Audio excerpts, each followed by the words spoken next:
What's going on, guys? This is Ryan with RK Outpost, and right up front, absolute rumors, speculation, all this stuff. This is a Reddit leak. It could be anybody that does this Reddit leak, but we've had some before that have turned out to be incredibly accurate. There's some that you read and you're like, I don't know about that. This one feels so right.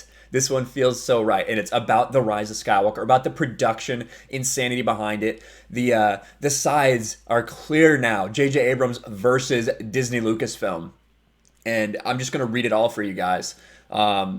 These are pretty in depth, and it explains so much about what is going on. Again, is it true? I have no idea. It feels right to me, but I want to present it to you guys as rumor, like it is, as speculation, as a leak. So here it goes. Here's what I've been told from a source that worked on Rise of Skywalker. Since shortly after release weekend, I've been corresponding with someone who worked closely on the production and works for one of the major companies I cannot disclose here. I have verified the source to my satisfaction. To protect the source, I'm rewording what we spoke about over the last 2 weeks and am submitting to you in bullet point format. The TLDR is that they were upset with the final product of the Rise of Skywalker and wanted to share their perspective on how it went down and where it went wrong. So this person has sources. Is it connected to Disney? Is it connected to Lucasfilm? Is it connected to Bad Robot? That is a question I think a lot of people should be asking themselves as well. Bad Robot could have someone inside leaking it. The leakers for The Rise of Skywalker had an agenda and are tied to Disney directly. My source confessed that they have an agenda as well and that they struggle with ignoring what's been happening to someone who they think doesn't deserve it. So, up front. JJ always treated everyone on and off set with respect, so my source's agenda is that what Disney has done to JJ and how they screwed him over should be something people are at least aware of, whether you like him as a filmmaker or not. And, a lot of people have been out there attacking JJ Abrams. We had the hashtag JJ Abrams is over party. It does seem like a lot of the blame for this film has been put squarely on JJ Abrams. And I've been guilty of that as well, for sure. Because I do think that when your name is on there, now like we've seen with Justice League, just because you're on there with your name and writing credits like Zack Snyder was, doesn't mean that's your movie at all. And maybe that's what we have here. Now, I don't like JJ Abrams. I didn't like Force Awakens. But it does seem clear that there's been an agenda to put a lot of this on him. Disney was one of the studios who were in that Bad Robot bidding war last year. Disney never had much interest in them as a company, but they did in JJ because they saw Warner Brothers, who JJ has signed with in the end, as a major threat. JJ is very successful at bringing franchises back, like Mission Impossible, Star Trek, and Star Wars. Warner Brothers is struggling with DC, and aside from Wonder Woman, DC is seen as a bit of a joke in its current state by the GA, the general audience, I think. WB wants Abrams for some DC projects. My source says that this generation Star Wars is the MCU, and Marvel's biggest threat is a well-operational DC. They want to keep DC in the limbo that they're in right now. Abrams jumpstarting the franchise with something successful like an audience-pleasing Superman movie makes them nervous. Their goal is to make JJ look bad to potential investors, shareholders. And I can definitely see this being true. That when you're on top, not only are you looking out for yourself, you're looking to smash any other competition before it comes out, and that is definitely true. And people are starting.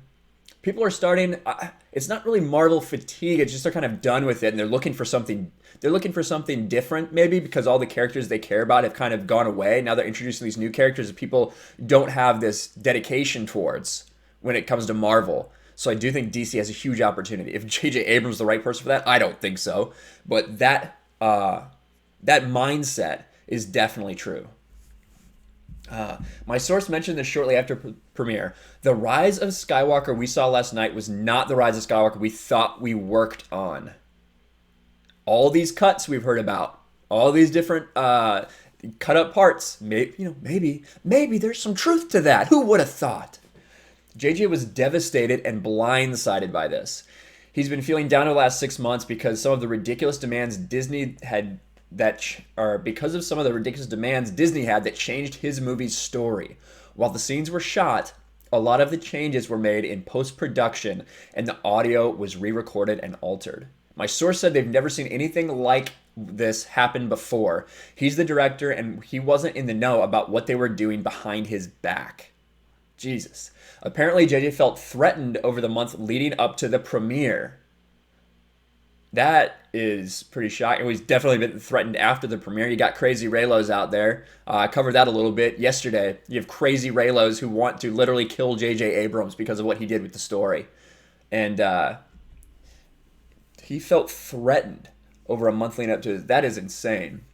By Disney, Lucasfilm, I suppose. Not threatened like physically, I'm sure, but just like what they're going to do, the pressure they can put on him. They're one of the biggest companies in the freaking world. Ryan was never meant to do 9, despite some rumors that he was. JJ was brought back by Iger, not Kathleen Kennedy. Disney insisted on more fan service, less controversy. And that is something we actually heard in a previous leak, too, that Kathleen Kennedy, after the Trevorrow thing happened, they were more likely to go back to Rian Johnson, where Iger specifically wanted JJ Abrams for that reason specifically. JJ's original agreement when he signed on was indicating he would have way more creative control than he did on TFA. It became evident this wasn't the case only a couple of weeks into shooting when the trouble with meddling started. JJ wanted to do some scenes he thought were important, but Disney shut it down, citing budgetary reasons. May 2019. JJ argued those scenes were crucial. He had to let go of one of the scenes. The other scene he insisted on was approved at first. He did reshoots and additional photography in July. The new scene was shot at Bad Robot. I almost said Bad Reboot, but try to change it, in October. And that is exactly lines up with what we heard JJ Abrams himself say, that they were still shooting at the end of October. The ending that will blow your mind was a part of this. And this, we've definitely heard about this. We had heard rumors and leaks about this for forever. Older actors were included, like Hayden, Ewan McGregor, and Samuel L. Jackson, anyone who wasn't animated. The Force Ghosts weren't meant to be voices because they shot that footage on camera. The actors were in costumes. Rey was supposed to be surrounded by the Force Ghosts to serve as a sort of barrier between her and the Sith surrounding them. And this lines up with the early leaks we heard about, that is exactly what was going to happen. And by the end leaks, the updated leaks, it said that it had been cut. Clearly, this is why. And this makes so much sense. My source thinks, but can't 100% confirm, that this is because of China. We have heard all this talk before. You can't talk about ghosts in China. That's not a thing. They will not let that go out. They will not let that be distributed. They don't like any talk of ghosts or anything like that. So maybe that many ghosts was too bad for them. Like they couldn't have it. Something like that. We'll see. My source thinks 100% confirmed that this, but can't 100% confirm this because of China. It's an office talk of sorts. Some VFX people claim they got a list of approved shades of blue they could use on the Luke Force Ghosts. Cutting this out was when the bad blood turned into a nightmare for JJ, because the movie he was making was suddenly unrecognizable to him in almost every way. And as we're reading through this, so much of this sounds, it's different, but so much of this sounds like what happened on Justice League, with Warner Brothers meddling in the Justice League movie once they decided to basically rip it apart from the inside and, destroy it. Zack Snyder ended up leaving the project. We know what happened. Hashtag release the Snyder Cut, because that's what we want to see. We're going to see a lot of people saying release the Abrams Cut after this. Guarantee it. My source knows JJ well enough to know that he's not the yelling type, and he doesn't look like the yelling type. He's kind of a passive dude. But apparently in a meeting, he yelled something along the lines of, "Why don't you just put directed and written by Lucasfilm then?" My source wasn't present for that exchange, but knows some who were. Wow. Disney demanded they shoot some scenes that would have things in it for merchandise. They Fly Now is one of them. It's also JJ's least favorite scene. At a November screening of a 2-hour, 37-minute cut, he cringed, groaned, and laughed when the scene was on. And so 2 hours and 37 minutes is different from what we got. And we did hear rumors that this time was going to be that. We had heard this is going to be the longest Star Wars movie for the longest time. But all of a sudden, when it comes out, it's like 10 minutes shorter than The Last Jedi. People are thinking, that's strange. This explains that, doesn't it?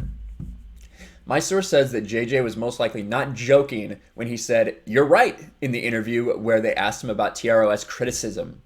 He felt genuine in that as well. JJ's original early November cut was 3 hours, 2 minutes long. That was his original one. And then this one seems like they had cut it down to 2 hours and 37 minutes.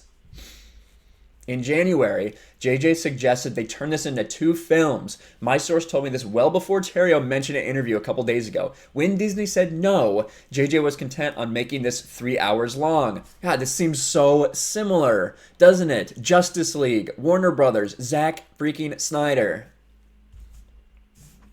Over a period of 9 months, JJ started realizing that one by one his ideas and whole scenes were being thrown out of the window or entirely altered by people who have no business meddling with the creatives. They were not on the same page when it came to creative decisions, and it became obvious that Disney had an agenda in addition to wanting to please the shareholders. Disney could afford messing up 9 for the sake of the bigger picture when it came to protecting things unrelated to 9. Wow. And that explains, just think about that. They were not on the same page when it came to creative decision. It became obvious that Disney had an agenda in addition to wanting to please the shareholders. They could afford messing up 9 for the sake of the bigger picture when it came to protecting things unrelated to 9. Think about that and the fact that they just basically threw this one away. Think about the fact that there's like no merchandise for this movie. It's like they knew that it was going to be this way. It's like Disney knew and didn't care. How much sense does that make now? The cut JJ eventually and hesitantly agreed to in December was 2 hours and 37 minutes long. There you go. It wasn't the cut we saw, which he wouldn't have approved of, which is 2 hours and 22 minutes long. Apart from the Force ghosts, there were other crucial emotional scenes missing. The cut they released looked chopped and taped back together with weak Scotch tape, JJ's words. The movie opened with Rey's training. Her first scene with Rose was shortly after Rey damaged BB-8. Rose made a silly joke about how Poe was going to kill her for damaging BB-8. There was a moment where Rey took a minute to process what had just happened when she saw that vision during training. She looked distressed and worried. The next scene was noise as the Falcon was landing and Rey runs over there. Those 2 women who kissed at the end were visible in this shot, and they were holding hands. One of them ran towards the Falcon as it landed. They cut that out of there. Too much, evidently. You couldn't pass that up. Couldn't get that released in the Middle East, maybe. Sorry, I've been talking a while. Kylo on Mustafar's scene was 2 minutes longer. There was a moment where Kylo seemed a bit dizzy and his vision was shown as blurry for a second, almost as if time half stopped while everything in the background was slow-mo fighting. Kylo hears Vader's breathing, then shakes his head, and time goes back to moving at normal pace when he jumps right back into the battle. The scene from the trailer where he knocks that guy down at the end did end up in the movie later. Some of the scenes from the lights... Now listen, we're going over some of the scenes that were cut from JJ's thing. This movie still, I think, would have been garbage. Personally, that's just my opinion. None of this makes me think it would have been better. I don't care about the sequel trilogy characters. I don't care about the sequel trilogy as a whole, other than the fact that it destroys Star Wars. That's my care in it. But I'd want to present this. I want to present this to you guys, because maybe there's a lot of people out there that would have liked this. They cut some scenes from the lightspeed skipping segment. Some of the planets were cut were Kashyyyk, Naboo, and Kamino. The scene where the TIE fighters are chasing them through the iceberg, those corridors were inspired by a video game JG's playing the 90s called Rebel Assault 2. Very interesting. The 3rd level in the game with the tunnels on Endor specifically. Jannah was confirmed to be Lando's daughter, and that's what we heard in a lot of the original leaks, too. Rey not only healed Kylo's face scar, but she killed Kylo when she healed Ben. Kylo ceased to exist when Rey healed him. My source mentioned that some people assume it was Han Solo who healed him, but that isn't true, and that wasn't Han Solo. That was Leia, and this is a question we've had. Like, why does Leia even die? Like, what does she do? She just calls out to Ben, like, what happens? Here it is. That was Leia using her memories as well as Ben's to create a physical manifestation of his own thoughts to nudge him towards what he needed to do. That was her own way of communicating that with him, and it wasn't possible without her dying in the process. She made the ultimate sacrifice for her son, and this flew over people's heads with the Disney cut. Yeah, it was not explained at all. We're left to guess. Which is a typical JJ Abrams thing to do, just saying. So, The late November cut, the last cut JJ approved of, had scenes with Rose and Rey still. JJ wanted to give her a more meaningful arc. Disney felt this was too risky. My source mentioned that Chris Terrio said it was because of the Leia scenes, but this is only partially true because she had 4 other scenes, including 2 with Rey Daisy, that Leia was not in. Finn wanted to tell Rey something, was always meant to be Force sensitivity. In the 3-hour cut, there's a moment when Jannah and he were running on top of a Star Destroyer, and Finn needed to unlock or move something, and he force moved it and acted surprised when it happened. They replaced this with the CGI BB-8 fixing whatever it needed to fix. Babu Freak was nearly cut because some execs at Disney thought he'd be the new Jar Jar. They were really surprised that people love him this much. He was JJ's idea and was created in collaboration with artists and puppeteers. The personality was all JJ. I don't care about Babu Freak. There are a bunch of scenes where Rey and Kylo separately went through quiet moments of reflection to deal with what they were going through. On her part, her going to the realization that there's something sinister about her past, him going through regret and remorse for trying to shut it out. These sources say the Kylo scenes were especially amazing because of Adam's performance and how he managed to portray that inner turmoil. Provides more context and adds deeper meaning to both his battle with Rey and final redemption at the end. It didn't happen so suddenly, it was more structured than what we got. And, again, I don't know if this would have made it any better or not, but it definitely would have given more context.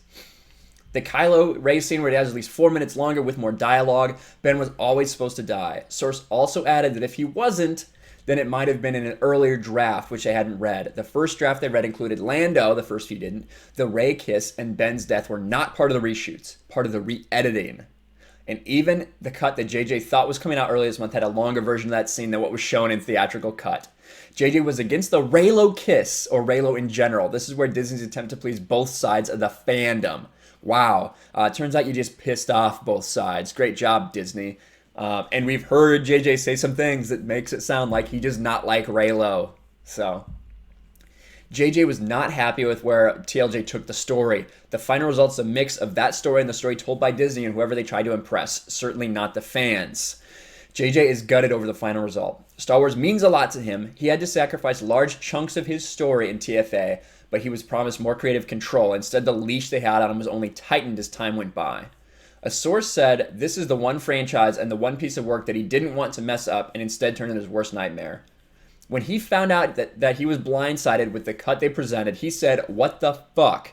when Kylo was fighting the Knights of Ren at the end, and the Williams music that was used for it was not what he wanted at all. He seemed to think it was out of place. The JJ cut still exists and will always exist. We'll most likely never see it unless someone accidentally leaks it. And then he has one final thing that he forgot to put in there about the Finn Poe, which I talked about. Oscar Isaac came out and said how he felt that they should have been gay. Well, here you go. My source asked about Finn Poe after seeing Oscar Isaac's comment about how Disney didn't want it to be a thing. This is true. JJ fought to make this happen. This is why Oscar's blaming the Disney overlords. That was his terms he used. It's not just a random throwaway comment. He knows for a fact that it was Disney because these discussions happened. The main cast is insanely close with JJ and are just as pissed, though seemingly more outspoken about it than JJ. During TFA, Disney was hesitant to hire Boyega because a woman was front and center, so they deemed that risky enough, so bringing in a male lead who's black made them nervous. JJ fought to make that happen for about 9 months before getting approval. The same issue came up when JJ fought to have Finn Poe, and he lost that battle as he lost many creative battles for this film. Many people, JJ included, came to the realization during production that the story really is told by shareholders, investors, instead of the creatives or anyone at Disney specifically. He tried to make a lot of things happen and was shut down because of this. They had him on a leash, and many blamed TLJ for the stricter creative approach. And that is the leaks. It was long, guys. I know it was long. For those of you that stayed with me the whole time, I appreciate it. But do I know if these are true? I don't. I feel that they are. I feel that they are. They feel right. Just like when you read the Jedi Practice Leaks, so many of us felt they were right. Some of the other things, I've covered some things I'm not quite sure if they're real or not. I present them as, you never know. But again, this, who knows? Could be anybody on here. Could be anybody just looking to stir something up. I think that this is real. That's just my personal opinion. You can feel however you want, but it explains a lot. Explains a lot of what we've seen in the media. Explains a lot about what JJ Abrams has said, how he's felt, how the movie looked. It was this jumbled, just garbage mess, so much like Justice League was, that it makes so much sense. People are going to be asking to release the Abrams cut. I don't think it'll be any good because, like I said, I didn't like what JJ Abrams did with The Force Awakens. I don't like these sequel trilogy characters. I don't like the sequel trilogy. So I don't think that that'll be something that would interest me. I would want to see it just to see it, but it wouldn't like, oh, that'll save the movie for me or anything like that. But if this is true, it just goes to show that this is Disney Star Wars. This is Disney Star Wars. And when you look at the prequels, they have their flaws, for sure. But there's no doubt that that is George's story that he wanted to tell. He had the freedoms. He had enough money. He had the freedoms to do it. When you sell it to Disney and all of a sudden they're in complete control, you no longer have that freedom. You can no longer tell the story that you want to tell as a creator. It is the story that Disney wants to tell and that they are letting you tell. And that's the problem with Disney Star Wars. Now it seems more likely that that will never change. As long as they're making a little bit of money off this, they're going to keep going. They're going to keep doing it this way. There's no reason to take big risks and let people be creative if they can just put crap out there like this and make $1 billion. So we'll see what happens. We'll see what happens. Again, there's the leaks. Let me know what you guys think about them. You can find them on Reddit if you want to. But absolutely crazy. Bombshell. That makes... Even though it's a bombshell, it makes sense. Let me know your thoughts about it in the comments below. Do you think JJ Abrams was screwed? Do you want to see the Abrams cut? Do you think that'll change anything? Or do you just think that the dude was mistreated? Let me know. Make sure you smash the like button, subscribe to the channel, ring the bell for notifications, share this video out there to let everybody know what is going on at Disney Lucasfilm, and I'll talk to you guys later. Thanks for watching, everyone, and a huge shout out to my patrons. I appreciate you guys so much. Want to follow me on Twitter or Instagram? Check out the description below. You'll find links to my P.O. box and my Patreon as well. And I'll talk to you guys later.